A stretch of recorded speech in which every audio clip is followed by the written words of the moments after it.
Guillermo Saavedra sigue ofreciéndole El Banquete, un programa por amor al arte, por FM La Isla 89.9. Seguimos con Marcelo Cohen. Tenemos un par de llamados, vamos a leer uno ahora porque lo podemos articular amablemente con el giro de la conversación. Elena de Palermo le manda un saludo a Marcelo y quería preguntarle qué obra más lo cautivó al traducirla o cuál le gustó más. Esto me permite interpolar un comentario a la pregunta de Elena, que es retomar esta idea del gusto por el lenguaje, de la relación que hay con el lenguaje a la hora de escribir, y siendo la traducción una instancia donde el tema del lenguaje se pone inevitablemente en primer plano, ¿no? Sí, es evidente, uno siempre está peleando por encontrar eso. La traducción profesional, como yo la practico, quiero decir como medio de vida, más allá de que haya llegado a ser para mí un medio de vida a través de una elección, es la cosa de todos los trabajos que había hecho, que veía posibles, aquel en el que por distintas razones me siento más cómodo para poder compartirlo con las otras cosas que me gusta hacer. ¿Qué libro me gustó más? No es imposible decir qué libro me gustó más traducir. Hay muchos libros muy distintos, pero pasa una cosa rara. La traducción es una condena, en el sentido de que uno se tiene que hacer una cantidad de horas por día y además tiene que pensar cómo hace justicia a ese texto, sobre todo cuando después de años a uno le tocan muchos textos que uno valora, que se da cuenta que son buenos. Unos porque son buenos, porque ya se sabe que son buenos, porque Stevenson es bueno, porque Dylan Thomas es bueno, porque Ballard es bueno, o Bradbury, o Clarice Lispector, y otros textos que uno descubre. Lo curioso es que, como cuando uno escribe, evidentemente en ese momento está solo con las palabras, y es una delicia. Bueno, ¿esto cómo se dice? ¿Cómo se hace, ¿no? Si ahora me pongo a pensar, no se me va a ocurrir indudablemente ningún ejemplo de este tipo de cosas que pasan. Pero siempre en la traducción y en la literatura, la cosa es qué palabra viene después de la última palabra. Y uno está totalmente solo. No, pero no me refiero a la soledad, quiero decir, no existe nada más que el problema verbal en ese momento. Todo lo demás pasa a segundo plano. Eso inquieta, incomoda, pone nervioso, traba, puede llevar al parate absoluto, y al mismo tiempo es el motivo por el cual uno se regodea. Pero, y para continuar con la conversación anterior sobre lo posmoderno, no está pasando solo eso. Porque llega un momento que después de la última palabra de la frase viene el punto. Y no hace falta ni siquiera releer para darse cuenta que uno ha leído una frase y que hay una huella de algo que fue algo que se trató de decir en esa frase. No encuentro una expresión más trivial que esta, pero es que el lenguaje está herido. Y en los buenos escritores la herida es muy notable y supura, o supura la felicidad. Puede trasudar muchas cosas del lenguaje, puede trasudar el sudor, el esfuerzo, las contracciones, quiero decir, las contracturas físicas, las dificultades con que eso fue dicho, y por lo tanto cruje, parece oxidado, etc. Puede trasudar la inspiración y sobre todo trasuda necesidad. Me parece que eso, la necesidad, el hecho de que eso debía ser escrito, es un estado de necesidad interna. Sí, debía ser escrito porque uno estaba muy contento, porque estaba muy triste, porque estaba muy peleado. Cualquier tipo de éxtasis es lo mismo, pero tiene que haber un éxtasis. Puede ser de amor o puede ser de odio. Eso se trasuda. Y quiero terminar de esta manera. Cuando eso pasa, y la frase es muy fuerte en todos los sentidos, resulta que uno a veces se emociona con lo que está traduciendo. Se emociona más que con lo que uno está escribiendo, que ya está podrido de escucharse a sí mismo. Y esto ha pasado. Esto me ha pasado, por ejemplo, con una novela de Stevenson, para contestar a la pregunta. Una de las cosas para mí más lindas que traduje en mi vida es una novela de Stevenson que se llama Secuestrado, que es una novela de aventuras está extraordinariamente escrita, como todo Stevenson, de quien por otra parte su modelo era Cervantes traducido al inglés, y eso se nota. Y en el medio de uno y otro está Stern también, ¿no? Claro. Que tiene algo de Cervantes. No, totalmente, sí, totalmente porque la traducción del Quijote al inglés influyó 4 generaciones de escritores inglesas, ¿no? Uh-huh. Bueno, no sé si contesté. Bueno, es incontestable de manera definitiva, pero me parece que arrimaste el bochín, como se decía, con un criollismo que me permite hablar de un artículo tuyo del año 85, un artículo publicado por lo menos, no, del año 84. ¿Puedo decir una cosa más sobre esto? Una cosita. Pero por favor, mientras no sea a las 8 de la noche. Lo que pasa es que también me pasó eso de la emoción con Clarice Lispector, y porque ahí lo que pasaba es que en la medida en que un traductor es un servidor y es un ventrílocuo, y también es un escritor, es todas esas cosas al mismo tiempo, a veces uno se convierte en ventrílocuo de una mujer, y eso es una sensación muy extraña, y Clarice Lispector era una mujer genial. Y la idea, y además yo estaba traduciendo un cuento en donde ella dice, de repente me sentí la madre de Dios. Es un cuento sobre una experiencia mística de una mujer que está caminando por una calle de Río de Janeiro, nada más, y que se pregunta por su condición, pero después dice que además se siente Dios. Bueno, no importa el cuento, pero uno no puede saber cómo siente otro hombre, muchísimo menos va a saber cómo siente una mujer, y por supuesto que siempre se ha dicho que en eso radica toda la gracia, pero ser intérprete, como digo, ventríloco del sentimiento de una mujer, ¿no? Yo creo que hay pocas actividades como la traducción que pueden permitir ese tipo de darse ese tipo de gustos, si es que uno no se da el gusto, ¿no? Porque nunca llega a tenerlo, pero se siente embebido. Es muy raro, ¿no? Es muy raro.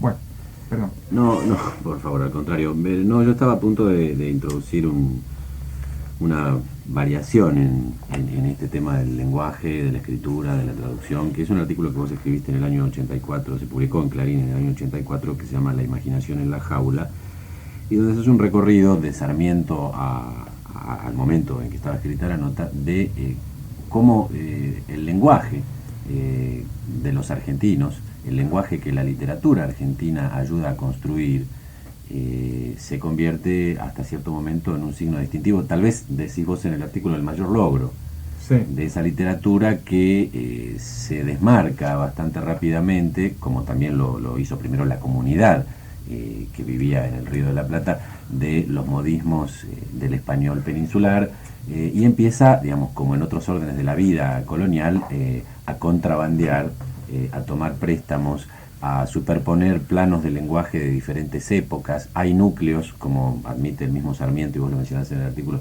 núcleos del interior que quedan como más ligados a un español más arcaico, porque la movilidad social, el cruce con la inmigración es mucho menor y más lento. Pero luego esa capacidad de invención, de ensanchamiento del lenguaje, esa cosa abrupta, socarrona, y por momentos muy irónica también, del español rioplatense, en la literatura empieza a quedar cristalizado por lo que vos llamás una especie de pretensión naturalista. Hay una obligación de ser fiel a ese lenguaje, ¿no? A un lenguaje que ya se convierte en un símbolo patrio más. En un símbolo patrio más, y como antes hablábamos del cine argentino, y le gustaba decir a Girondo, hay que delatar un onanismo más, que es el de izar la bandera cada 5 minutos. Y en la literatura se ha izado muchas veces la bandera, ¿no?, del lenguaje, de un cierto lenguaje. Así se habla, así se escribe. Sí, por un lado así se habla y así se escribe, y por otro lado la idea de que es incontestable, de que un lenguaje es una mirada. Lo que sí es plenamente contestable es porque es la idea de que el lenguaje, la mirada de la literatura argentina tiene que ser hija de un... Es decir, ¿por qué al revés? ¿Por qué el lenguaje argentino tiene que ser de una mirada específica, hijo de una mirada específicamente argentina? Yo no creo que sea así. Yo creo que las miradas deben ser lo más singulares posibles. Los extremos a los cuales nos ha conducido el culto de la argentinidad no hace falta pasar revistas, pasar la revista ahora. El otro día, a raíz del libro de Graciela Esperanza sobre Malvinas, queda muy patente, si uno ve cualquiera de los programas de televisión, que hay un relato posible, que es el de los protagonistas, que ha sido silenciado, y otro relato hegemónico, que es el relato del patrioterismo, el relato de la propaganda, ni siquiera el relato de la dictadura, sino el relato de esa comunidad simbólica a la cual estamos obligados a pertenecer. Yo creo que en la literatura ha pasado algo bastante parecido, sobre todo a raíz sobre todo en la época del realismo de los 50 y comienzos de los 60. Me parece que además el lenguaje que se impuso fue un lenguaje masculino, heredero del tango, en el cual la idea de un decir particular estaba indisociablemente ligada a cierta pretensión de altura. Quiero decir, había una retórica viril que era una retórica alta. El mismo Borges es partícipe de esto. Cuando Borges habla de su nostalgia del latín y al mismo tiempo busca acercarse al lenguaje de los carros, lo que está tratando es de construir un lenguaje clásico, afirmado, patriarcal, que en realidad no es muy cercano del lenguaje vulgar, porque el lenguaje vulgar siempre es particular y hay que inventarlo en cada caso. Yo creo que cada familia tiene un lenguaje distinto y tiene mitos distintos, y uno lo que básicamente hereda eso. ¿Qué se hace con eso? ¿Cómo se suelta? ¿Cómo uno es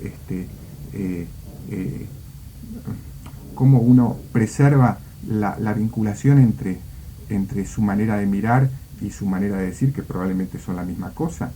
Es uno de los trabajos esenciales, porque si no siempre vamos a contar lo mismo.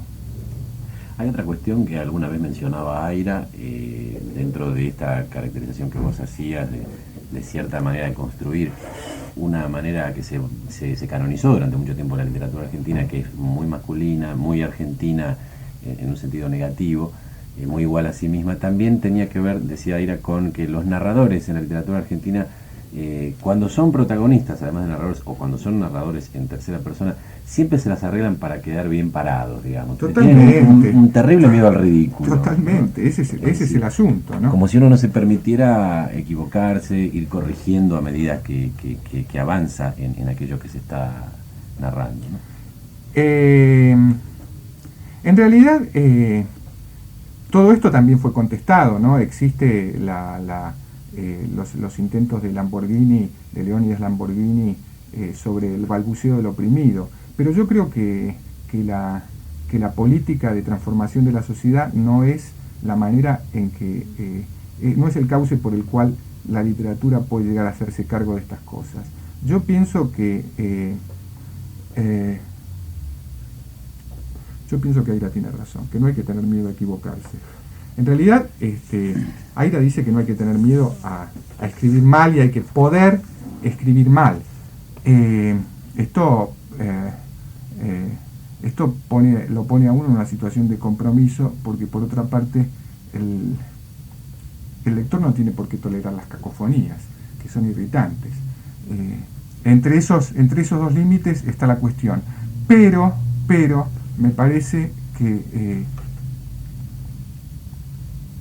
si uno se salva de la compulsión a quedar bien, bueno, eso es básico.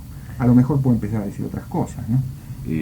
Señor Cohen, lo invito a hacer una nueva pausa en la conversación para escuchar a un señor del que ya hablamos y del que ya escuchamos un tema, que si hay algo que lo caracteriza es que tiene una mirada muy personal y que no tiene ningún problema en hacer un poco bellamente el ridículo en alguna de sus canciones. Volvemos a Paolo Conte. La canción que vamos a escuchar ahora de y por él se llama Rebus.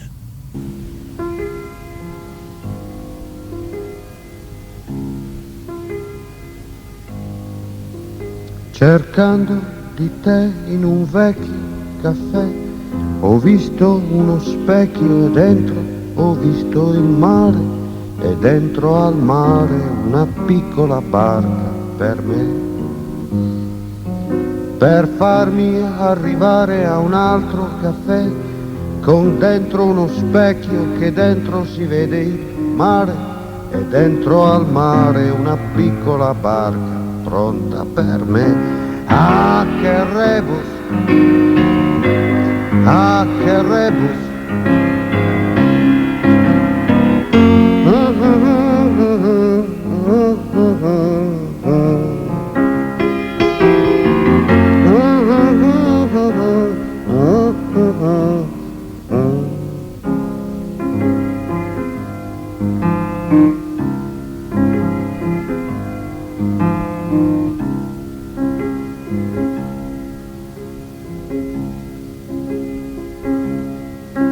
Ma poi questo giro in cerca di te è turistico, ahimè, e mi accorgo che chi affitta le barche è anche il padrone di tutti i caffè.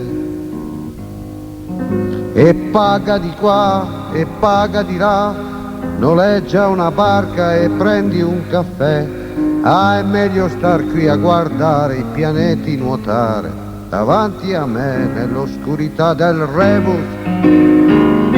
Ah, che rebus.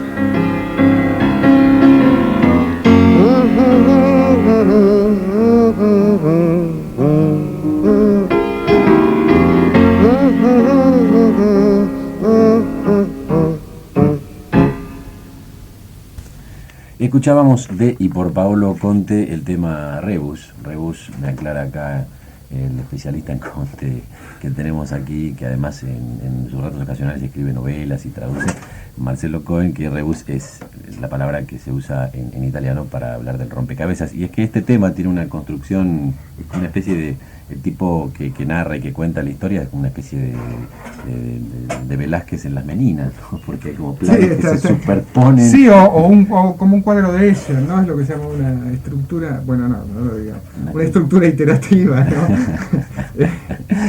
No, pero iterativa, es eso. Sí, no, bueno, pero es eso, es como un cuadro de Escher, ¿no? Alguien que se mira en un espejo y al mismo tiempo el espejo se continúa en el mundo y todo. Pero también es una historia de amor y es una habanera, que es lo curioso. Una habanera donde se delata claramente el parentesco que el tango tiene con la habanera, claro. O en todo caso la milonga, ¿no? Porque tiene un ritmo amilongado que lo vuelve, por momentos parece que este señor, en lugar de ser italiano de Italia, lo hubiera compuesto en algún barcito de Paseo Colón. Conseguir discos de Paolo Conte en la Argentina no es muy fácil, y los que se consiguen tienen un precio considerable.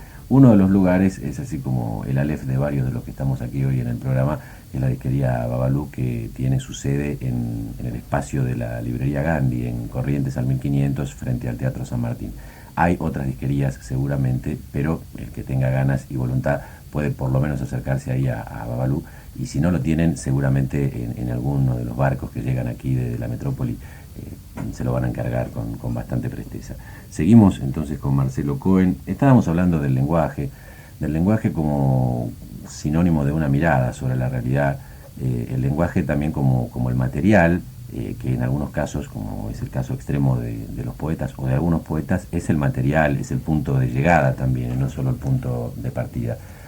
Marcelo, vos tradujiste, además de algunos narradores importantísimos como Clarice Lispector o Stevenson o Jane Austen, algunos poetas considerables como Wallace Stevens.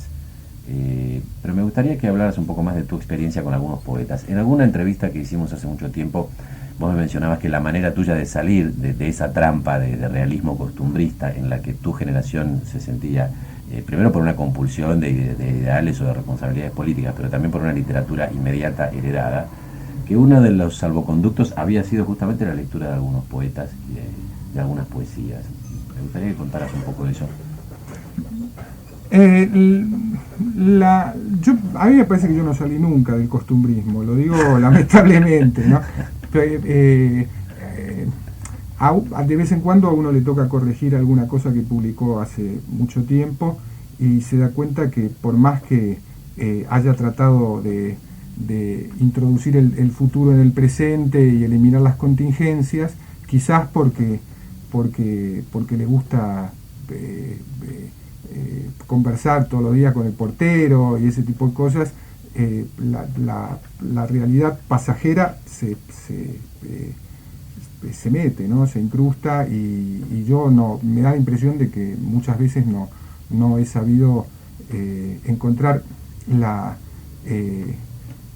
esa dimensión que hace que la literatura perdure, y es que produzca mitos nuevos, no que actualice mitos antiguos, que para mí no es esa la cosa, sino producir mitos nuevos. Evidentemente el paradigma de esto es Kafka, pero bueno, esos tipos están muy lejos, ¿no? Entonces, bueno, pero la poesía, en la medida en que es una manera de trabajar con el lenguaje que en principio resigna alegremente la comunicación inmediata, y se pronuncia por la expresión y por las virtualidades mismas del canto, siempre está lejos de eso. Yo no quiero decir que no se haga cargo de lo que tiene alrededor la poesía, pero hace de cuenta como que no. Ahora, el último poeta que traduje y que me impresionó mucho es un norteamericano que se llama Archie Randolph Ammons. Es muy curioso porque es un poeta religioso que le habla a un Dios en el cual no cree. Esto está, por supuesto, dentro de la tradición trascendentalista norteamericana. Está Emerson y Whitman detrás de esto, pero él da en Ammons algo cambia profundamente, y es que se da cuenta que las palabras que se han usado para describir aquello en lo cual él ve la divinidad, que es el mundo tal como es,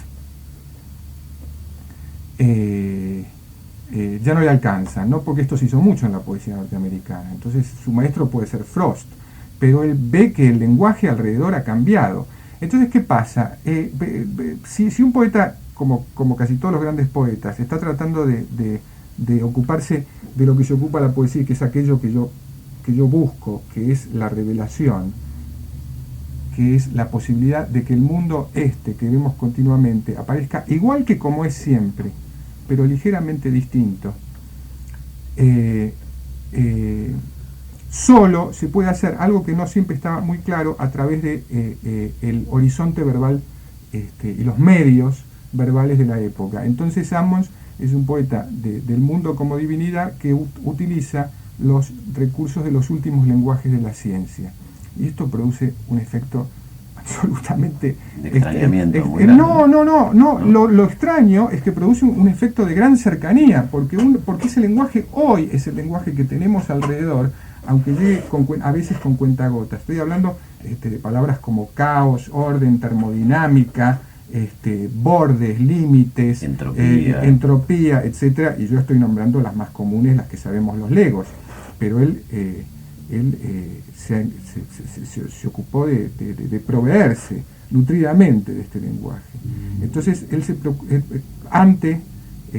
por ejemplo, una playa con dunas y con unos niños pescando cangrejos, que puede ser uno de sus temas.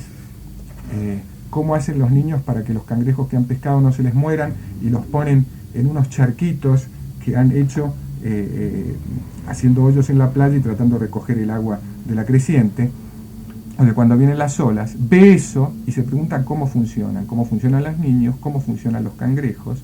Y la maravilla es que la ciencia ha llegado a explicar qué pasa ya desde hace mucho con los ligamentos, con las articulaciones, con las órdenes que emiten las redes neuronales, pero al mismo tiempo eso ve él en el cangrejo, ve en la transmisión de la luz, ve en la posibilidad de que su mirada capte el conjunto y al mismo tiempo los mecanismos interiores, y todo eso está sucediendo al mismo tiempo. No ha pasado nada más que un tipo viendo a unos niños tratando de que no se le mueran los cangrejos que han sacado entre las rocas, pero al mismo tiempo el poema se ha hecho cargo de todo lo que en el siglo XX ha descubierto la ciencia, quizás inanemente, sobre eso que está pasando. Y eso es una revelación, porque es el mismo mundo que uno encuentra en los poemas de Frost, de Whitman, etc. Cantemos a las singularidades, al hombre que tiene compasión, al mismo tiempo a la violencia, pero no es como antes, ¿no? Nada puede ser como antes, a pesar de que algunos sentimentales encuentren en el tango un horizonte de nostalgia que por otro lado tiene una capacidad artística que va mucho más allá de esa nostalgia. Esto viene a cuenta también de un llamado de Esteban de Núñez, a quien dice haberle encantado la novela Inolvidables Velada de Marcelo Cohen, y le gustaría que le hablara de su relación con el tango, una relación que imagino problemática. Si se puede tener una relación con el tango, ¿no? Si te gusta, si no te gusta, una relación de interés. Yo creo que la única relación... No, bueno, te estás haciendo canchero, ¿vale? No, pero habría que bailar para tener una relación con el tango. Me parece que la gente que baila tango entiende algo que los que no bailamos no podemos entender nunca. Pero bueno, no se trata de eso. Se trata de que es el caldo de cultivo en el cual hemos crecido montones de porteños. Hasta mi generación, después hubo un pequeño paréntesis, no sé, de 15, 20 años, quizás no tan largo, en el cual mandó el rock y yo estaba convencido de que la música que describía la ciudad hoy en día era el rock. Lo seguí pensando hasta hace poco. Hoy pienso que el rock ya se ha convertido en otra cosa, se ha convertido en la música hegemónica. Por lo tanto, ya no es representativa de ninguna particularidad. Quiero decir, es la música que se escucha, es la música preponderante. Curiosamente, el tango se ha actualizado y también hoy, por lo menos en Buenos Aires, es preponderante. Quiero decir, vuelve a aparecer como aquello que hay que conocer para ser auténticamente miembro de una comunidad, como era hasta hace 20 años. A mí esto me molesta, no lo puedo evitar, porque los mitos del tango me gustan, pero escucharlos continuamente, cantados de la misma manera y dichos sin actualización de las letras, me parece que nos vuelve prisioneros del pasado, como sucede con todos los mitos fundacionales. Y pero el tango uno puede considerar que como género, el tango cantado sobre todo, es un género histórico, digamos, sí, que ha... es una música de las músicas que hay para oír. Una larga decadencia a lo largo de los años 60 y no se ha renovado, pero es un género que existe y que proliferó a lo largo del siglo XX. Bueno, uno lo puede escuchar. No, pero digo, no me enojo, me pongo vehemente. Y por lo tanto, digo, es un objeto cultural a consumir, sobre el que uno puede tener, digamos... A mí me parece que el tango, entre las músicas populares que yo conozco, de este siglo, es una de las que realmente ha producido grandes obras. Si uno tiene que comparar la producción musical y poética del tango con la de la canción francesa, la canción italiana, el tango está muy por encima de eso, está al lado del jazz, está al lado del flamenco, de grandes músicas folclóricas. Y por otra parte tiene una enorme variedad, hay mucho para elegir dentro del tango. Uno puede elegir a Ángel Vargas, puede elegir a Pugliese, puede elegir las grandes orquestas, puede elegir un disco de bandoneón y guitarra sola. Hay extraordinarias melodías y hay letras muy lindas, realmente. Solo una cosa quiero decir, me parece que mi generación rindió un culto excesivo, quizás por razones políticas, al tango romántico y postromántico, quiero decir, al tango de Cátulo Castillo, de Homero Mansi, al tango de la década de fines de los 40, de los 50. Yo hoy escucho las letras de Lepera y me parecen mejores. Me parece que tangos como Soledad, como Volver, son menos pasajeros que tangos como Malena, que ya son ligeramente paródicos de la historia anterior del tango, ¿no? No digamos ya Cadícamo, que a veces da un poco de risa, ¿no? Cuando pone 4 adjetivos, ¿no? Un hondo y cruel silencio huraño, ¿no? Ese tipo de cosas. Bueno, se puede discutir, podemos seguir discutiendo. Para mí Cadícamo es uno de los grandes y además empezó a componer incluso antes que la espera, incluso si se quiere. Lo que pasa es que Cadícamo dura mucho, Sí, sigue dura durando mucho. todavía. Sí, está vivo, vive. ¿no? Sí. Pero bueno, vamos a hacer una pausa, son un poco más de las 7:30 de la tarde. Argentina lo vemos acá, lo entrevemos en un televisor que está por ahí, que empata 0-0 en un aburridísimo partido con su equivalente chileno. Así que les recuerdo que el teléfono es 963-8018. Tenemos algún mensaje más para comentar y después de la pausa seguimos con Marcelo Cohen en El Banquete.